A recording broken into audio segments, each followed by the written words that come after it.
Anime adaptations of visual novels have had quite the storied history.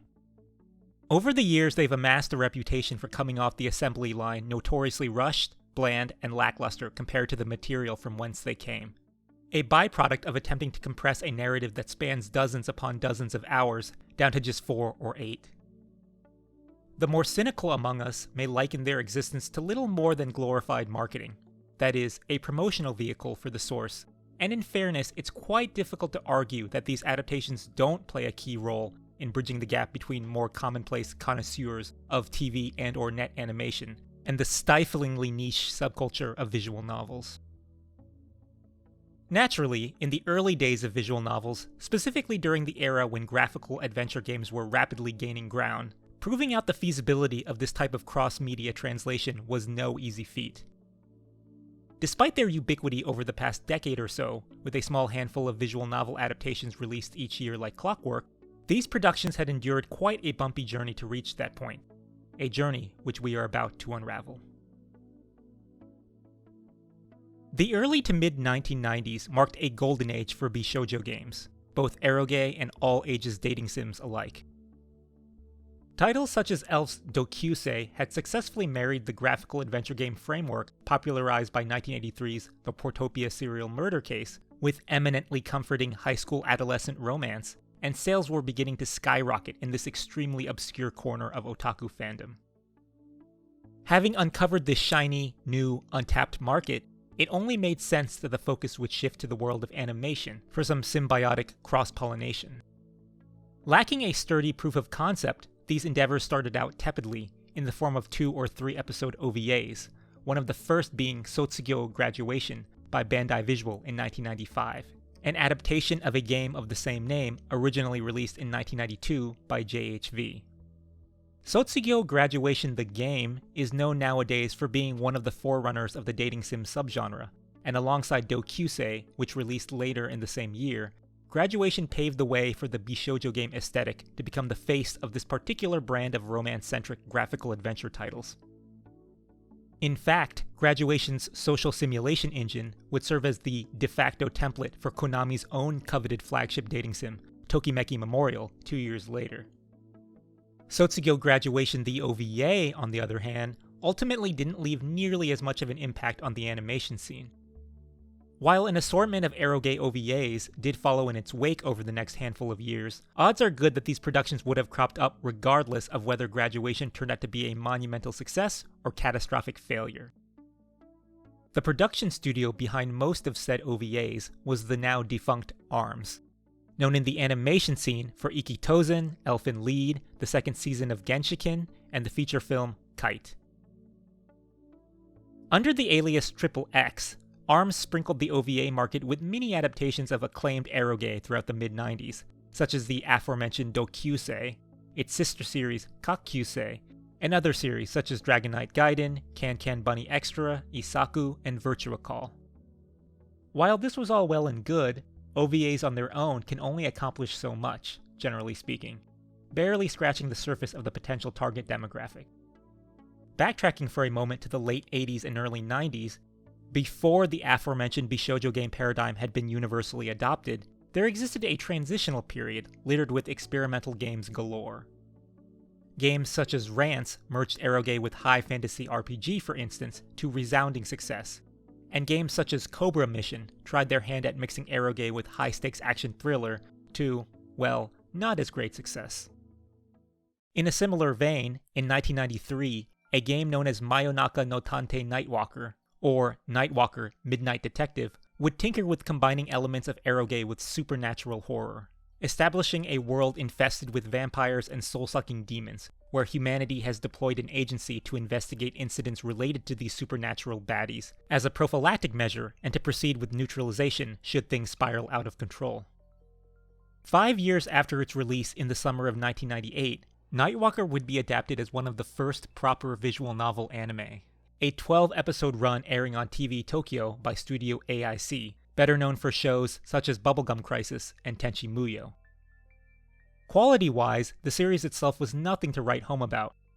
It was your typical mediocre, edgy horror action fare, though notably it did feature legendary powerhouse seiyuu at the start of their careers, such as Maya Sakamoto, who had shot to fame after her breakout role as Hitomi Kanzaki in Escaflowne, and the venerable Ikue Otani, who had just started making headlines with her role as a certain internationally recognizable mascot. Numbers-wise, Nightwalker left a lot to be desired, not even eking out 1,000 copies in terms of domestic home video sales, though it did curiously manage to make enough of a name for itself to land a localized US release, allowing it to at least garner a small cult following among the Western anime market. We now turn our attention to Sentimental Journey, having aired just one season prior to Nightwalker in spring of 1998. The series was an adaptation of Sentimental Graffiti, and debuted more or less alongside the game as a truly mixed media release.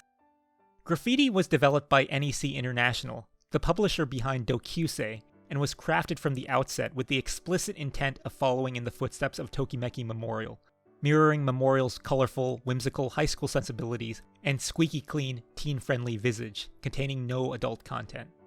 As for the anime, Sentimental Journey carried an unusually hefty pedigree and marketing budget behind it, as it was produced by Studio Sunrise, and in fact aired in the same season as a certain other work helmed by Sunrise, which may have its fair share of fans here in the West. Additionally, the series was directed by Katayama Kazuyoshi, who had worked alongside Miyazaki on Nausicaa and would go on to direct major productions such as The Big O. Accordingly, Journey and Graffiti elected to go the spray and pray route across the mainstream mediascape, launching radio shows, landing articles in entertainment magazines, and even debuting a short-lived girl group by the name of SG Girls, all as promotional fodder for the franchise, ultimately resulting in bountiful sales numbers across the board, with the anime pulling in nearly 6,000 copies sold. While Sentimental Journey brought in numbers that were nothing to sneeze at, it's hard to overlook the fact that it was propped up by an exceptionally extensive marketing campaign, something very few software studios could ever hope to achieve. Thus, it wasn't until the adaptation of Leaf's To Heart where one could truly label the animated adaptation model as broadly feasible. Like Journey, To Heart was designed from the get-go to be inherently portable across various mediums, from manga to light novels to the canvas of animation. Unlike Journey, however, To Heart's adaptation was handled by a much smaller production studio known as OLM,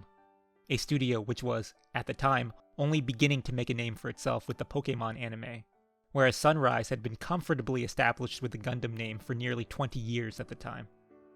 However, thanks to a bevy of smart and shrewd creative decisions by the franchise's scenario writer, Tatsuya Takahashi, such as acknowledging the target heroines to be the heart and soul of Bishoujo games and shifting the core of the narrative to be in line with each of their character arcs, To Heart would go on to more than double Sentimental Journey sales, crossing the 5-figure threshold with 10,000 copies sold. An extraordinary feat considering the lack of media exposure compared to Sentimental Journey, as well as the fact that To Heart the game was a full-on eroge, even if the anime slipped all that adult content under the rug to capture a wider, more mainstream audience.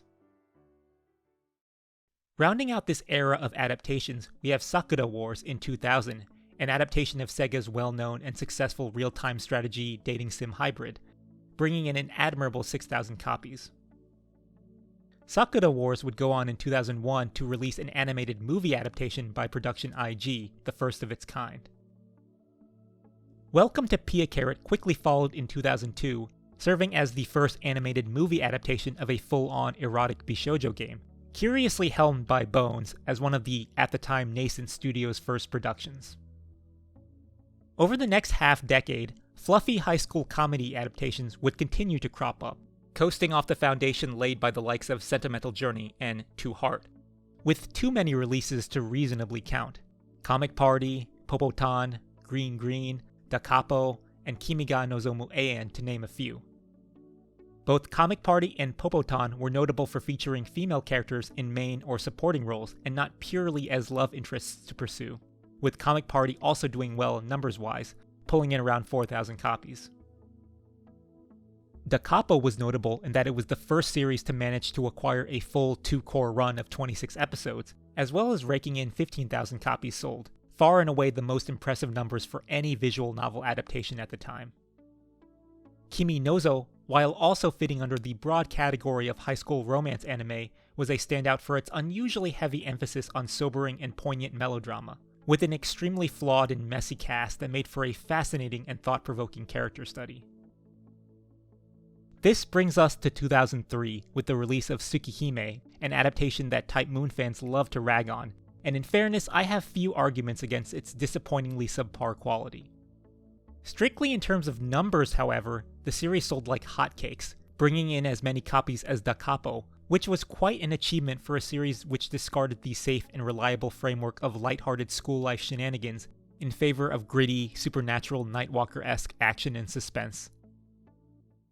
Continuing on to 2005, we now reach a major milestone with the release of the animated adaptation of Air by Kyoto Animation. For one, Air set a new sales record of 24,000 copies, but more importantly, for two, it kicked off the creative partnership between visual novel studio Key and animation studio Kyoto Animation, ultimately leading to the renowned triptych of Air, Kanon, and Clannad, aka some of the highest quality and must-see visual novel anime of all time, with the final chapter of Clannad, Clannad After Story, taking home the gold among the trio. And around the same time, Studio Dean brought forth the animated adaptation of the first route of the contemporary fantasy odyssey that is Type Moon's Fate's Day Night. And while it was met with lukewarm reception from die-hard Nasuverse fans, it was still a blowout sales-wise, bringing in 26,000 copies. Clearly, these adaptations had, at last, found their footing. With the massive surge in popularity, spearheaded by Type Moon's flagship properties and the key Kyoto Animation craze, visual novel adaptations became a reliably recurring staple in the seasonal anime lineup, with various titles turning up on the slate throughout the year. Higurashi, Chaos Head, Utaware Rumono, White Album, The Fruit of Grisaya, among many others. The standouts of this era include Magical Girl Lyrical Nanoha in 2005, a surprising runaway hit as the Nanoha series began life as a spin-off from a series of visual novels known as Triangle Heart, with Nanoha the anime having basically nothing to do with its parent franchise. Thanks to the darkly offbeat creative sensibilities of director Akiyuki Shinbo, however, Nanoha would eventually earn a spot among the subversive magical girl subgenre, joining the likes of Mai Hime and Rosen Maiden, as the precursors to the seismic magical girl deconstruction Madoka Magica. Steinsgate in 2011. Arguably the best visual novel adaptation to have been created, constantly jockeying for this position with the aforementioned Clannad After Story. Unlike After Story, however, Steinsgate has far more wide-reaching appeal, as an edge-of-your-seat mystery suspense thriller perched precariously on a scaffold of mind-bending scientific concepts, societal and cultural commentary, and engrossing character drama, serving as the unofficial universal gateway for anime fans to enter the niche world of visual novels. Uta no Prince-sama in 2011. An interesting success story, as the original PSP game in 2010 yielded solid numbers, but nowhere close to groundbreaking. However, the franchise's discography, helmed by King Records, took off like wildfire, headlined by rakish boy group Starish, featuring the likes of high-profile seiyuu such as Mamoru Miyano and Junichi Suwabe, with its singles and albums regularly debuting near the top of mainstream music sales charts. The monstrous popularity of Starish and the rest of Utapri's musical entourage bled over into the rest of its properties, with its anime adaptation becoming the second best-selling visual novel adaptation of all time, runner-up only to Type Moon's seemingly unassailable Fate's Day Night. Specifically, Ufotable's adaptation of the Unlimited Blade Works route in 2013 and 14, which is more or less the point at which visual novel adaptations peaked and began to slowly regress towards the mean. That brings us to the 2010s, and as this chart shows, the visual novel adaptation scene over the past decade has more or less stabilized from the boom of the mid-aughts, becoming a steady fixture among the procession of seasonal anime releases, with its output only starting to wane towards the end of the decade, lagging slightly behind the same downward trajectory of the medium of visual novels, whose popularity had started to taper off around the turn of the decade. Though these adaptations will always have their share of detractors, it's hard to argue against their positive impact on the visual novel scene as a whole, as its relatively narrow appeal has prevented it from establishing an effective mechanism for discovery, an entry point to hook and reel in potential newcomers. And while we all wish the series could benefit from the care, attention, and resources that they so richly deserve, it's undeniable that we're better off with them versus not having them at all.